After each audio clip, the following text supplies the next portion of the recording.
আয়ান মাইশাকে বসতে সাহায্য করলো। মাইশার করুণ কণ্ঠে বলা কথায় বউয়ের মুখের দিকে তাকালো আয়ান, দীর্ঘশ্বাস ছাড়ে। এটা আজ নতুন নয়। দুধ খেতে এলেই তার সব সময় এমন আবদার, কিন্তু এতে সে কোনো পুষ্টি নেই সেটা কি এই মেয়ে বোঝে? সব সময় সুস্বাদু খাবার পুষ্টিকর হয় না। কিছু খাবার খেতে স্বাদ না হলেও সেটাই পুষ্টি থাকে। আয়ান কিছু না বলে রুম হতে বাইরে গেল। মাইশা বসে রইল। সকাল থেকে শরীরটা ভালো যাচ্ছে না, কেমন অস্থির অস্থির করছে। সাথে পেটেও চিনচিনে ব্যথা হচ্ছে। আয়ানকে বললে টেনশন করবে, ডাক্তারের কাছে যাওয়ার জন্য জোর করবে, সেই জন্য কিছু বলেনি। কিন্তু রাত বাড়ার সাথে সাথে চিনচিন ব্যথাটা যেন বাড়ছে বই কমছে না। এখন তো দাঁতে দাঁত চেপেও ব্যথা সহ্য করা সম্ভব হচ্ছে না। কিন্তু হঠাৎ এমন কেন হচ্ছে? ডক্টরের দেওয়ার ডেট অনুযায়ী তো এখনো আরো 15 দিনের মতো সময় রয়েছে। তাহলে তোমার কেমন দেখাচ্ছে কেন? শরীর খারাপ লাগছে? পেট ব্যথা করছে? আয়ান দুধের গ্লাস পাশের টেবিলে রেখে দ্রুত পায়ে এগিয়ে এসে মাইশাকে আগলে নিয়ে অস্থির কণ্ঠে জিজ্ঞেস করলো। মাইশা এক হাতে কপালের ঘাম মুছতে মুছতে কিছুটা মূর্ছা যাওয়া কণ্ঠে জানালো। পেটটা না সামান্য পেন হচ্ছে। আয়ান আর কিচ্ছু শুনল না, মাকে জোরে জোরে ডাকতে লাগলো। মিতা সওদাগর সহ একজন কাজের লোক ছুটে এলো। মিতা সওদাগর মাইশার কাছে এসে বসলো। মুখের বর্ণ পাল্টে গিয়েছে মেয়েটার। মিতা সওদাগর কিছু আন্দাজ করে আয়ানকে বলল, তোর বাবাকে গাড়ি নিয়ে আসতে বল, ওকে হসপিটালে নিতে হবে। বউ তো রং ঢং করলা স্বামী লইয়া, পড়ালেখার নাম কইরা বাড়ি থাইকা বাইরে যাও, নিজের মন মর্জি মতো চলো। বলি কি, বিয়ের বয়স তো আর কম হইল না, দেখতে দেখতে বছর হয়ে এলো, তা এইবার কি বাচ্চা কাচ্চার মুখ দেখবো? হঠাৎই আম্বিয়া মির্জার এরূপ কথায় প্রিয়তা কিছুটা হকচকালো। আস্তে করে মাথা ঘুরিয়ে চোখ বুলিয়ে আশেপাশে দেখে নিল। না, তেমন কেউ নেই। হাতের চামচটা নুডলসের বাটিতে রেখে দিল নিঃশব্দে। এখন বিকেল, এখানে আপাতত কেউ নেই। আম্বিয়া মির্জা তখন সেখানে এলো। প্রিয়তাকে একা পেয়ে কথাগুলো বলে দিল। প্রিয়তা নড়ে চড়ে বসলো, মিনমিন করে জানালো, পরীক্ষা গতকাল শেষ হয়েছে দাদি। তা জানি, পরীক্ষার লইগা তো এতদিন বাচ্চা লইছ না, এখন নিও। কিছুটা বিদ্রুপ করে কথাগুলো বলল আম্বিয়া মির্জা। প্রিয়তার আঁখি পল্লব ছলছল করে। তার কি দোষ? সাদনান নিজেই তো এত দ্রুত বাচ্চা নিতে রাজি নয়। সে তো অনেকবার বলেছিল, কিন্তু সাদনান নিজেই প্রতিবার সেটা এড়িয়ে যায়। আম্বিয়া মির্জা চলে গেলে প্রিয়তা পানি খেয়ে রুমে আসার জন্য চেয়ার ছেড়ে উঠে দাঁড়াতে সালেহা বেগম কোথা থেকে হন্তদন্ত হয়ে ছুটে এলো। ভ্রু কুচকে জিজ্ঞেস করলো, খাবার ফেলে কোথায় যাচ্ছিস? পেট ভরে গেছে, সারা ডাকছে, যাই। সালেহা বেগমের তীক্ষ্ণ দৃষ্টিতে তাকিয়ে পর্যবেক্ষণ করলো প্রিয়তাকে। শাশুড়ির দেখা তিনি করিডোরে পেয়েছে। খাবার ঘরে যে এসেছিল সেটা তখনই বুঝতে পেরেছে। আর প্রিয়তা ডাইনিং টেবিলে বসে খাবার খাচ্ছে মনে পড়তে তড়িঘড়ি করে এসেছে। যা ঘটবার সে ঘটেই গিয়েছে, ভালোই ঠাউল করতে পারে সালেহা বেগম। তবে কোনো রূপ প্রশ্ন করলো না প্রিয়তাকে। শুধু প্রিয়তার টলমল পায়ে সিঁড়ি বেয়ে উপরে ওঠার দিকে তাকিয়ে রইল। রাতে প্রিয়তা খাবার খেতে গেল না। সালেহা বেগম বেশি জোর করলো না, ভাবলো ছেলে এলে ছেলে বউকে খাইয়ে দিতে বলবে। রাত 12:30 নাগাদ সাদনান বাড়ি ফিরল। আসার সময় মাইশাকে দেখে এসেছে। মাইশার পুত্র সন্তান হয়েছে। সাদনান ভাগ্নেকে একটা স্বর্ণের চেইন দিয়ে কোলে নিয়েছে। বেশ ভালো লেগেছে, অনুভূতি দারুণ ভালো লেগেছে। কেমন মনের মধ্যে এখন বাবা হওয়ার আলাদা একটা অদ্ভুত ইচ্ছে জেগেছে। অবশ্যই অদ্ভুত নয়, এটা তো একটা ছেলে বা মেয়ের মনের সবচেয়ে বড় স্বপ্ন। সেও একদিন বাবা হবে, মা হবে। তাদেরকেও কেউ আধো আধো কণ্ঠে ডাকবে আব্বা, মা। এই পাওয়াটা হয়তো পৃথিবীর অন্যতম পাওয়াগুলোর মধ্যে একটা পাওয়া। সাদ্দান বাড়ি ফিরে লিভিং রুমে মায়ের সাথে আগে সাক্ষাৎ করলো। সালেহা বেগমকে সাদ্দান ঘুমিয়ে যেতে বলল। সালেহা বেগম কাজের লোককে সব গুছিয়ে রাখতে বলে রুমে চলে গেল। সাদ্দান খাবার হাতে একেবারে রুমে এলো। খাবার সেন্টার টেবিলে রেখে ঘুমন্ত ভয়ের মুখের দিকে কিছুক্ষণ তাকিয়ে থেকে একটা তাওয়াল হাতে ওয়াশরুমে চলে গেল। মিনিট 15 মাথায় বেরিয়ে এলো। বউ তখনও ঘুমিয়ে আছে। সাদনান চুল মুছে একটা গেঞ্জি আর ট্রাউজার পরে নিয়ে বউর কাছে এগিয়ে গিয়ে পাশে বসলো। একটু নিচু হয়ে বউয়ের ললাটে ওষ্ঠ ছুঁয়ে দিতেই প্রিয়তা কেঁপে উঠল। সাদনান সরে এসে মৃদু কণ্ঠে ডাকলো, যান ওঠো, খাবার খেতে হবে, চলে এসেছি আমি। সাদনানের কণ্ঠ শুনে প্রিয়তা অল্প স্বল্প চোখ খুলে তাকালো সাদনানের দিকে, ক্লান্তিকর মুখের দিকে তাকালো। বিকেলে আম্বিয়া মির্জা কথাগুলো বলেছে পর থেকে সেগুলো মাথায় ঘুরছে, তাই সাদনানের ক্লান্তিকর মুখ দেখে আজ খারাপ লাগে না, বরং রাগ হয়। এক ঝটকায় হাত সরিয়ে দিয়ে বলল, আপনি খেয়ে ঘুমিয়ে পড়ুন, খাবো না আমি। সাদনান ভ্রু কুচকাল। বউয়ের মতিগতি বুঝতে পারে না সে, তবে আসার সময় মায়ের থেকে সব শুনে এসেছে। বউ রেগে আছে। সাদনান অনেক জোরাজোরি করে বউকে শোয়া থেকে উঠে বসালো। খাবার এনে কিছুটা জোর করে খাইয়ে দিল প্রিয়তাকে। প্রিয়তা খাবার খেয়ে আবার শুয়ে পড়ল। সাদনান একটু প্লেট রেখে হাত ধুয়ে এসে বউয়ের দিকে তাকিয়ে মুচকি হাসলো। বিছানায় শুয়ে পাশের দেয়ালে সুইচ টিপে লাইট অফ করে বউকে এক ঝটকায় নিজের উপরে নিয়ে এলো। প্রিয়তা আকস্মিক ঘটনায় চমকে উঠে সাদনানের বুকের গেঞ্জি দু হাতে শক্ত করে চেপে ধরলো। সাদনান ডিম লাইটের মৃদু আলোতে বউয়ের এলোমেলো চুলগুলো এক হাতে সরিয়ে দিয়ে বলল, মিশনের জন্য বউ আনার মিশন তবে শুরু করি। বাবুর নাম রেখে দিয়েছে? প্রিয়তা সরে যেতে চাচ্ছিল, কিন্তু সাদনানের কথা সেটা আর করে না। অবাক হয়ে জানতে চাইল। হ্যাঁ, মাইশা রেখেছে। প্রিয়তা সাদনানের কথার বিপরীতে হয়তো আরো কিছু বলতে যাচ্ছিল, কিন্তু কিছু বলার আগেই সাদনান বলে উঠল, আর কোনো কথা নয়, মিশন জলদি শুরু করতে হবে। শুনলাম তোমার ঠিক করা পাত্র বিদেশিনী বিয়ে করে দেশে ফিরেছে। ওয়াও! সাদনানের চোখে মুখে হাসির ঝিলিক নিয়ে কথাটা জানালো। আজম মির্জা চোরা চোখে ছেলের দিকে একবার আর চোখে তাকালো। বিচ্ছু একটা, এটা এভাবে ঘটা করে সবার সামনে বলার কি আছে? আর সবচেয়ে বড় কথা, এই বিচ্ছু এই খবরটা পেলো কোথা থেকে? আজম মির্জা খাবার নাড়াচাড়া করতে করতে কথাগুলো ভাবছিল। তখনই সাদনান আবার বলে উঠল, কি ভাবছো? নিশ্চয়ই ভাবছো ইনফরমেশন পেলাম কি করে। কাম অন বাবা, আমি একজন মন্ত্রী, এই ইনফরমেশনটা কালেক্ট করতে আমার জাস্ট 7 মিনিট টাইম লেগেছে। আজম মির্জা কথা ঘুরিয়ে জিজ্ঞেস করলো, তা তোমার পাত্র কোথায়? আমার সাথে দেখা করাবে না? অবশ্যই, কাল বিকেলে আমি তোমার সাথে মিট করাবো। B ready. সাদনান খাবার শেষে চেয়ারে থেকে উঠে দাঁড়ালো। বউর দিকে এক পলক তাকিয়ে উপরে নিজের রুমে চলে গেল। সারা কেঁদে কুটে নাজেহাল অবস্থা করে ফেলেছে নিজের চোখ মুখের। বাবা আর ভাই মিলে কি শুরু করে দিয়েছে ভাবলেই বুক ফেটে কান্না আসছে সারার। সবাই পাত্র নিয়ে যুদ্ধ করছে, অথচ সারাকে একবারও কেউ জিজ্ঞেস করার প্রয়োজন মনে করলো না। এটা কেমন বিচার? যার জন্য পাত্র দেখছে তাকে একবার জিজ্ঞেস করলো না ওর পছন্দ আছে কিনা, ও কি চায়। প্রিয়তা সারার কান্নার কারণ জানে। অনেকক্ষণ হয় সারা ফুপিয়ে ফুপিয়ে কেঁদেই যাচ্ছে। প্রিয়তা বুঝাচ্ছে, কিন্তু কোনো লাভ হচ্ছে না। এদিকে রাত বাড়ছে, সাদনান নিশ্চয়ই বসে আছে। প্রিয়তার রাগ হলো সাদনানের উপর। কি অদ্ভুত লোক, সব সময় তো ভাব এমন যেন বোনদের সে সবচেয়ে বেশি ভালোবাসে, তবে এখন কেন এরূপ আচরণ করছে? কোথায় আয়ান? এখন তো কোথায় আয়ান তো এমন করেনি। বরং প্রিয়তার বাবা একটু জোর করেছিল বিয়ের জন্য, কিন্তু আয়ান বোনকে কি সুন্দর করে বুঝিয়েছে, তাই তো মনে সাহস পেয়েছিল। কিন্তু এখানে সাদনান তো উল্টো করছে। প্রিয়তা সারাকে কোনো রকম বুঝিয়ে সুজিয়ে রুমের উদ্দেশ্যে হাঁটা শুরু করলো। মনে মনে আসার সময় ঠিক করে নিল রুমে এসে বজ্জাত লোকটার সাথে কোনো কথা বলবে না আজ। সাদনান আয়েশ করে সোফায় বসে কুশন কোলে ফোনে কল করছিল। রুমে কারো উপস্থিতি টের পেয়ে ছোট ছোট চোখ করে সেদিকে তাকিয়ে আবার দৃষ্টি সরিয়ে নিল। প্রিয়তা ধূপধাপ পা ফেলে কাবার থেকে রাতের পোশাক নিল। ওয়াশরুমে গিয়ে ঠাস করে দরজা লক করলো। সাদনান একটু নড়েচড়ে বসে। বউয়ের হঠাৎ হলো কি? পরক্ষণে বুঝতে পারে। ভ্রুকুচকে ওয়াশরুমের দরজার দিকে তাকিয়ে থাকে। বউয়ের বেরোনের অপেক্ষা করে। প্রিয়তা মিনিট 5-এর মধ্যে বেরিয়ে এলো।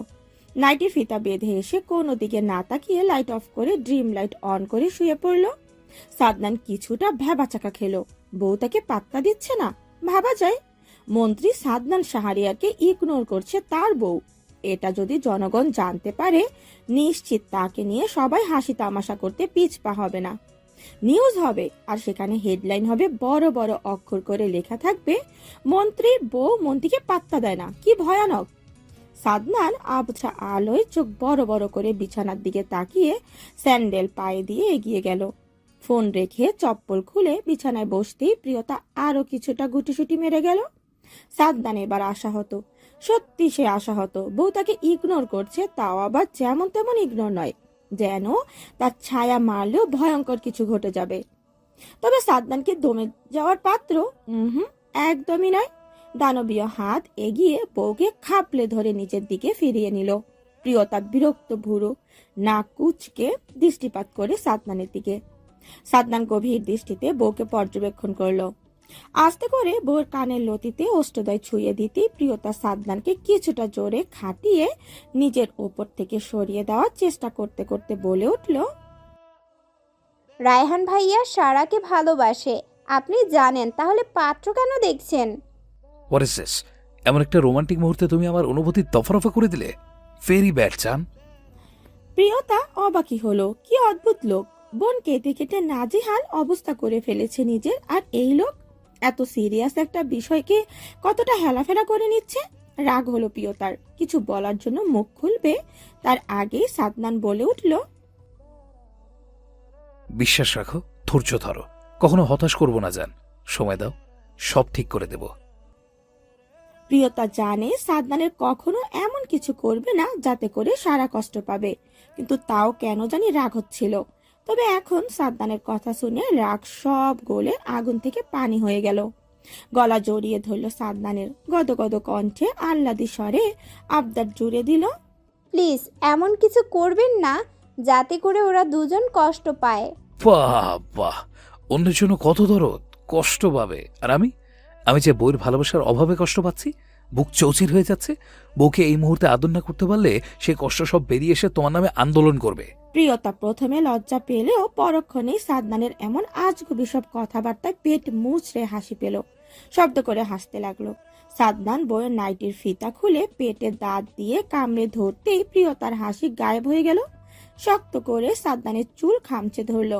সাদনান বইয়ের পেট থেকে মুখ তুলে বাঁকা হেসে বলে উঠল, বউ কি করে কন্ট্রোল করতে হয় মির্জা সাদনান শাহরিয়ার ভালো করেই জানে। রাতের খাবার সব গুছিয়ে তিন্নি রুমে এলো। কবির ফ্রেশ হয়ে ওয়াশরুম হতে বেরিয়ে এসেছে মাত্র। তিন্নি কবিরকে বলল, চলুন খাবেন, বাবা বসে আছে। কবির মুচকি হাসলো, তাওয়াল তিন্নির হাতে দিয়ে বলল, তুমি এসো। কবির ভাবলো তিন্নি হয়তো তাওয়াল ব্যালকনিতে মেলে দিয়ে তার পেছনে পেছনে আসবে, কিন্তু না। কবির খাবার টেবিলে গিয়েও কতক্ষণ বসে রইল। কালাম খান কবিরকে ভকাঝকা করতে লাগলো। সে কোনো কথার সাথে করে তিন্নিকে নিয়ে এলো না। কবির বাবার দিকে করুণ দৃষ্টিতে তাকিয়ে ফের রুমের উদ্দেশ্যে হাঁটা ধরো। রুমে এসে কবির অবাক হলো, তিন্নি বিছানায় মাথা চেপে ধরে বসে আছে।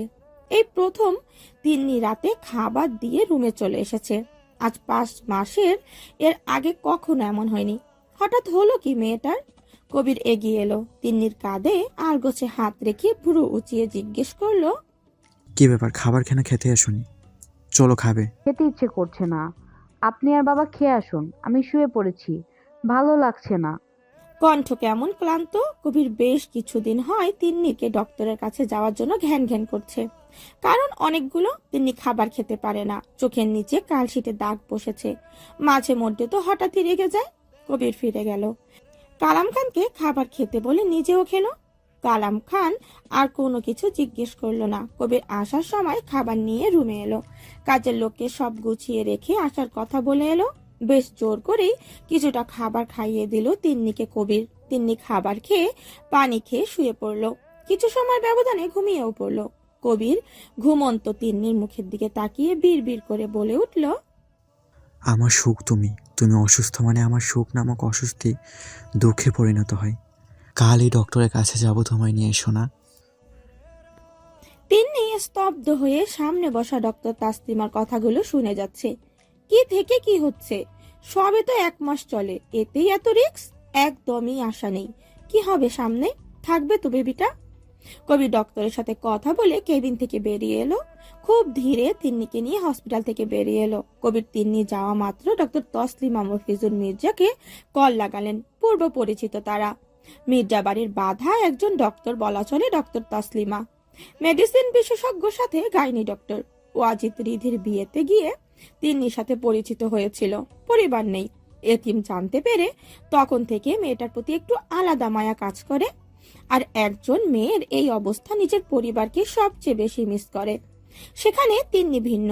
বাচ্চাটা এখনো নির্দিষ্ট স্থানে এসে পৌঁছায়নি, টিকতে পারে আবার নাও। এই দোটানায় একটা মেয়ে নিশ্চয়ই মানসিকভাবে ভেঙে পড়বে। তাই মনোবল ধীর করার জন্য মানসিক সাপোর্ট ভীষণ প্রয়োজন। কবির তিন্নি পার্কিং লটে পৌঁছাতেই মির্জা বাড়ির একটা সিলভার রঙের গাড়ি সাই সাই করে এসে ওদের গাড়ির পাশে থামলো। সেখান থেকে মফিজুল মির্জা, আজম মির্জা সহ রোজিনা বেগম নামলো। তারা 3 ভাই বোন গিয়েছিল আজ তাদের যে স্কুলটা রয়েছে সেখানে। আর সেখানে সবার শেষে বেরোতেই ডক্টরের ফোন পেয়ে ছুটে এসেছে। রোজিনা বেগম তিন্নিকে আগলে নিল, হাসি মুখে সব জিজ্ঞেস করে কবিরের গাড়িতে বসলো। কবির অবাক হয়ে শুধু দেখছে কি হচ্ছে, ওনারা কোথা থেকে এলো কিচ্ছু মাথায় আসছে না। কবির থম মেরে দাঁড়িয়ে আছে। আজম মির্জা থমথমে কণ্ঠে কবিরকে উদ্দেশ্য করে বলে উঠল, গাড়িগুলো মির্জাবাড়ি যাবে সোজা, কোনো মুখ বাক্য শুনতে চাই না আমি। তিন্নি আসা মাত্র মির্জা বাড়ি যেন আলো উল্লাসে মেতে উঠল। রান্না বান্না পরিবেশটা কিছুটা রমরমা হয়ে গেল। শুক্রবার বিধায় কবির একদম ফ্রি, তাকেও জোর জবরদস্তি করে সবাই রেখে দিয়েছে। কালাম খানকে সব জানানো হয়েছে, যদিও তিনি বেশি খুশি হননি তিন্নি মির্জা বাড়ি বেশ কিছুদিন থাকবে বলে। কিন্তু তিন্নির কন্ডিশনের কথা ভেবে কিচ্ছু বলতে পারেননি। অবশ্যই খান বাড়ি থাকলেও কোনো সমস্যা হতো না, দুইজন কাজের লোক রয়েছে, দরকার পড়লে আরো নিতেন। তবে এমন অবস্থায় একটা মেয়ে সবচেয়ে বেশি যাকে প্রয়োজন সে হচ্ছে তার একমাত্র মা। আর মির্জা বাড়িতে তিন্নির দুইটা মা রয়েছে, তারা কখনো যে তিন্নিকে এমন অবস্থায় বাড়ি থেকে যেতে দেবে না সেটা 2 বাপ ছেলে ভালোই জানে। তাই তো কালাম খান কিচ্ছু বলে না, তিন্নির সাথে দেখা করে দুপুরে খাবার খেয়ে বাড়ি চলে যায়। তখন সবাই লিভিং রুমে বসেছিল, একমাত্র সাদনান আর রাহান বাদে সবাই আজ বাড়িতে। তবে আজম মির্জা ছেলের কথা মতো রেডি হতে চলে গেল সাদনানের দেওয়া অ্যাড্রেস অনুযায়ী একটা রেস্টুরেন্টে। লিভিং রুমে তখন কবির অসহায়ের মতো বসে আছে। বউকে সে এই বাড়ি আসার পর একবারও পায়নি।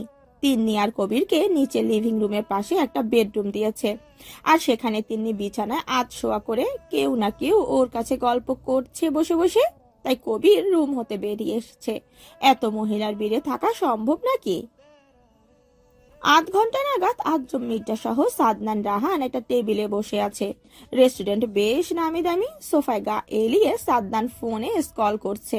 একটা বড় সড়ো রুমের মতোই কিছুটা।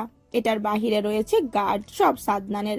আজম মির্জা বরাবরই এখানে প্রবেশ করার সেই স্থানের দিকে তাকাচ্ছে। তিনি ছেলের এমন ভাবভঙ্গি দেখে বড়ই বিরক্ত হলেন। কিছুটা বিরক্তিকর স্বরে বলে উঠল, কি ব্যাপার, তোমার পাত্র এখনো কেন আসছে না? আর কতক্ষণ বসে থাকবো? আমার কোমর ব্যথা হয়ে গেল। এখনো তো আমার বাচ্চা কাচ্চার পালা বাকি বাবা, আর তোমার এক্ষুনি কোমর ব্যথা? আজই ডক্টর দেখাতে হবে। সাদনানের চিন্তিত কণ্ঠ শুনে আজম মির্জার কপালে বিরক্তির ভাঁজ পড়ে। ছেলের কথার কোনো যুক্তি তিনি খুঁজে পেলেন না। বুড়ো কিঞ্চিত পরিমাণ কুচকে শুধালো, তোমার বাচ্চার সাথে আমার কোমর ব্যথার কি সম্পর্ক? সে কি কথা? বাচ্চাদের সাথে খেলতে হবে না, ওদের রাখতে হবে না? নয়তো আমার বউ আমাকে সময় দিতে পারবে না যে। সাদনানের কথার ভাব এমন মনে হচ্ছে খুবই গুরুত্বপূর্ণ কথা বলছে সে। আজম মির্জার কান গরম হয়ে আছে। ছেলেটা কোনো দিন কি ঠিক হবে না? সব সময় তাকে লজ্জায় ফেলবে। তিনি কিছুটা দাঁত কটমট করে বলল, চুপ করো বেয়াদব ছেলে। তোমার এসব কথাবার্তা শোনার জন্য আজ আমি ছুটির দিনও দৌড়ে উপজেলায় আসিনি। মিথ্যা কেন বলছো? তুমি দৌড়ে কখন এলে? তুমি BMW কারে করে এসেছো, যেটা এসি সহ বিশেষ সুবিধা প্রাপ্ত। সাদনানের কথায় রাহানের পেট মুচড়ে হাসি পেল, তবে হাসলো না। এখন হাসলে নিজের কপালে শনি রবি সবই আছে। আজম মির্জা তাজ্জব বনে বসে আছে। সাদনান রাহানের দিকে একবার তাকিয়ে এবার নড়ে চড়ে বসলো। সিরিয়াস মুড নিয়ে বলল, বাবা, সারা আমাদের সবার আদরের, ওর কষ্ট হয়, ও দুঃখ পাবে এমন কিছু আমি, তুই, ইভেন আমরা কেউই করব না। ও যদি অল্পতে খুশি থাকতে পারে, আমরা কেন ওর সেই খুশি ছিনিয়ে নেব? অবশ্যই না। ওর খুশিতে আমরা খুশি। ও ভালো থাকলে আমরা নিশ্চিন্তে থাকবো। আর আমার মনে হয় ও ওর ভালোবাসার মানুষটার সাথেই খুশি থাকবে। হঠাৎ কেন সাদনান এসব বলছে কিচ্ছু মাথায় এলো না আজম মির্জার। তবে লাস্ট কথাটাই তিনি অনেকটাই অবাক হয়েছে। সারা এমন কিছু করেছে, তাহলে তিনি কিছু টের পেল না কেন? অবশ্য পাবেই বা কি করে? একজন মেয়ে যদি এমন কিছু করে তবে সবার আগে সেটা তার মায়ের কাছে ধরা পড়ে। সেক্ষেত্রে তিনি তো বাবা, আর যদিও এসব করেই থাকে তাহলে সালেয়া কেন তাকে কিছু বলল না? নাকি সেও জানে না এসব, নাকি জানে ইচ্ছে করে বলেনি? আজম মির্জা থমথমে কণ্ঠে জিজ্ঞেস করলো, কি বলতে চাইছো সারা? হ্যাঁ মামা, আমি সারাকে ভালোবাসি। আজম মির্জা মনে মনে এতক্ষণ প্রশ্নের ঝড় তুললেও এ পর্যায়ে তিনি একদম নীরব হয়ে গেলেন। শান্ত দৃষ্টিতে তাকালো রাহানের দিকে। রাহান নিজে থেকে নিজের ঘাড়ে অপরাধ নিতে বলতে লাগলো, মামা, ওর কোনো দোষ নেই, প্লিজ ওকে তুমি ভুল বুঝো না। আমার মেয়ের ব্যাপারটা না হয় আমাকে বুঝতে দাও, আর 1.5 মাস পর আমি এই ব্যাপারে কথা বলবো। তো এতদিনে তুমি একটা চাকরির ব্যবস্থা করবে। বিয়ের পর অবশ্যই তুমি আবার আমাদের কোম্পানিতে জয়েন করবে। যদি প্রশ্ন আসে তাহলে চাকরি কেন খুঁজতে হবে, তাহলে আমার উত্তর হবে আমার মেয়ের জন্য আমি যোগ্য পাত্র চাই। এমনটা যেন কখনো না হয়।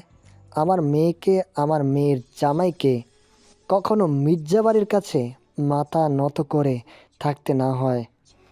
তাই নিজেকে প্রমাণ করার একটা সুযোগ দিলাম তোমায়। এক নিঃশ্বাসে কথাগুলো বলে থামলো আজম মির্জা। সাদনান রাহান চুপ করে শুনে গেল, শুধু কিচ্ছু বলার মতো অবশিষ্ট আর নেই। একদম শুরু থেকে শেষ করে দিয়েছে কথার। আজম মির্জা একটু পানি খেলো, বসা ছেড়ে রুম হতে বেরিয়ে আসার উদ্দেশ্যে পা বাড়িয়ে ফের ফিরে তাকালো সাদনানের দিকে। অতঃপর আবারও থমথমে কণ্ঠে সাদনানকে উদ্দেশ্য করে বলে উঠল, আর হ্যাঁ, তোমাকে বলছি, চাকরির ব্যাপারে কোনো সাহায্য করবে না তুমি রায়হানকে। আমি জানি ওর যোগ্যতা দিয়ে ওর একটা ভালো পোস্টে জব হবে। বাবার রিয়াকশন কি ছিল?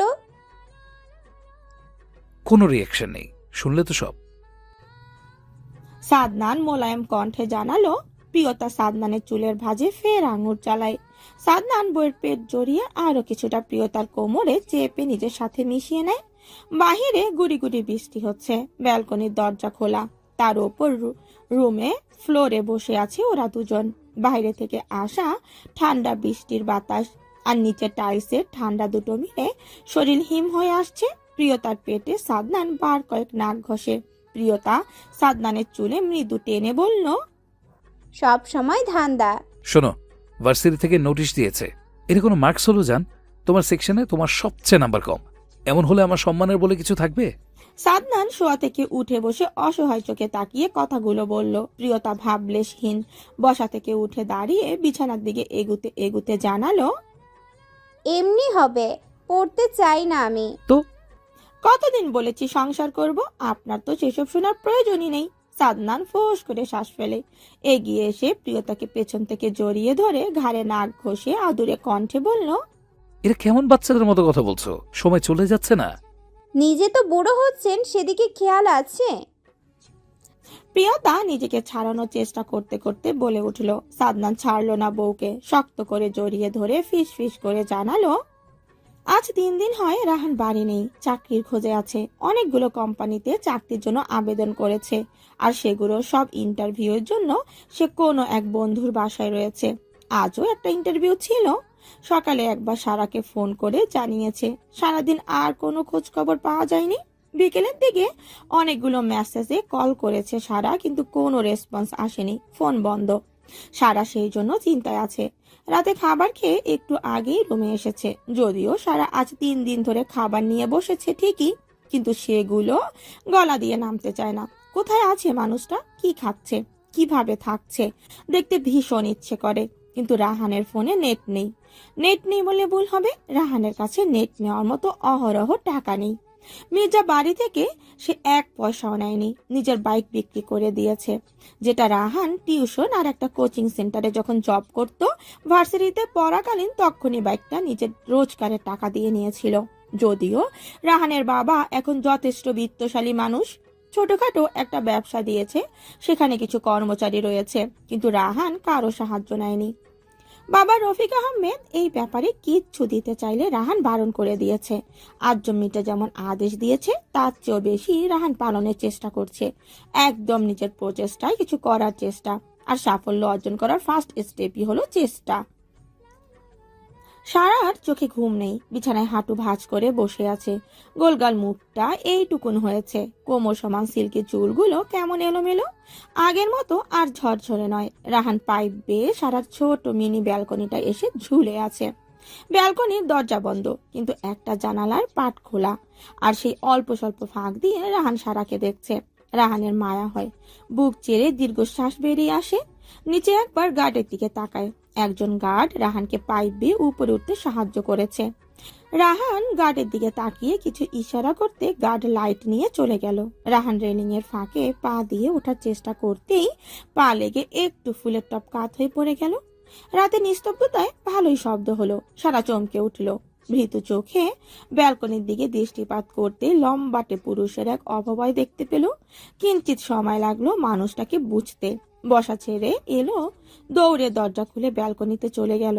সবার আগে নিচে তাকালো, পরপরই রাহানকে টেনে নিয়ে ভেতরে আসতে আসতে ভীত স্বরে জিজ্ঞেস করলো, আপনি বাড়িতে কি করে প্রবেশ করলেন? এতটা উঁচু কি করে আসলেন? কেউ দেখেনি?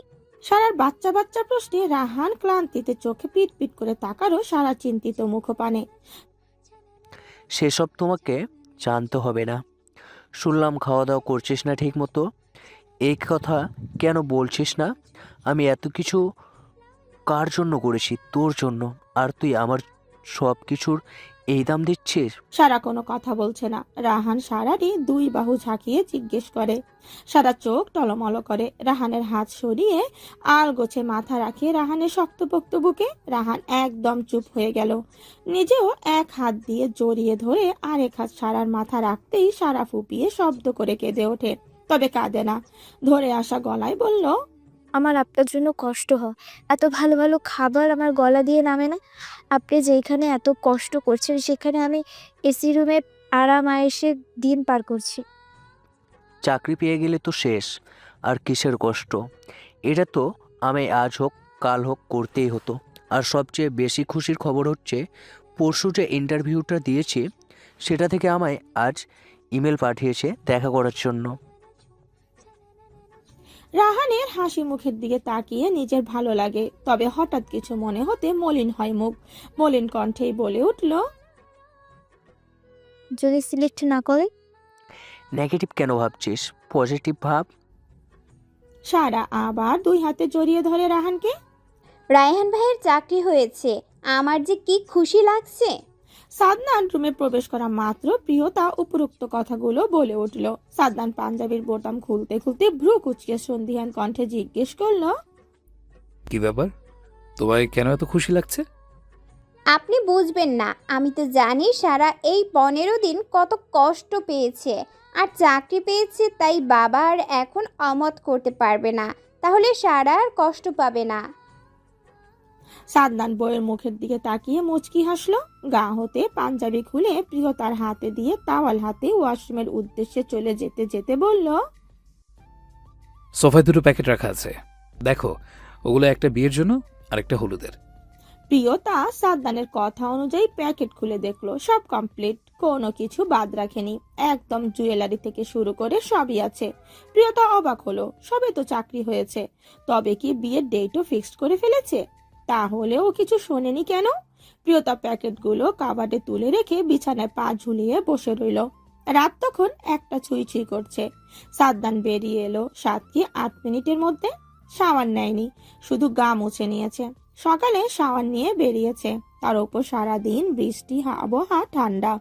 সাদনান তাওয়াল সোফায় রেখে বিছানা থাকা সবুজ রঙের গেঞ্জিটা পরে নিল। চপ্পল খুলে বিছানায় পা তোলে গুটি মেরে বউয়ের কোলে মাথা রেখে শুয়ে পড়ল।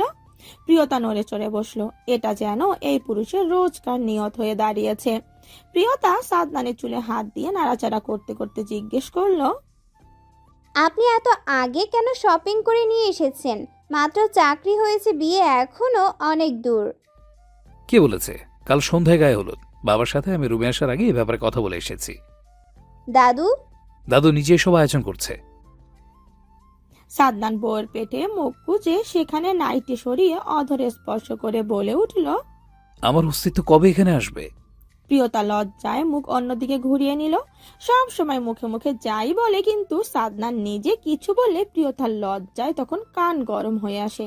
সাদনান বউয়ের লজ্জা মাখা মুখ পানে চেয়ে শব্দ করে হেসে বউকে এক ঝাটকায় বিছানায় শুইয়ে দিয়ে শক্ত করে জড়িয়ে ধরে গলায় মুখ গুজে নেশাতুর কণ্ঠে বলে উঠল।